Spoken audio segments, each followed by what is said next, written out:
In this video, I'm going to show you how to make a game use GPU instead of CPU in Windows. Now, when it comes to doing this one, it's actually quite simple. The first thing that we are going to do is head over to our game. Say, for example, I'm going to use Roblox, and then I'm just going to open the file location by clicking this button right here.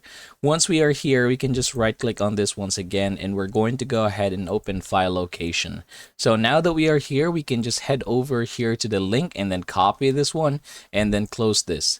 Now that we have done that one, the next thing that we are going to do is look for graphics settings. So this is the one that we are looking right now.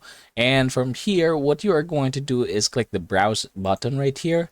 And then you can just go ahead and copy or paste the link rather.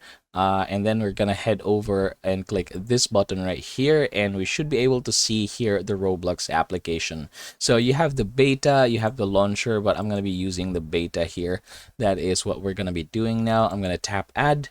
And then what's going to happen here is that you're just going to click the options button down below, and you are going to choose high performance. So basically it's going to use that GPU more instead of having the CPU get the load. So again, it's going to pull more resources into your GPU in order to do the game. So I'm going to tap the save button, and you should be able to see here it's high performance now, so we are all good. And that, everybody, is how you are going to make a game use GPU instead of CPU in Windows.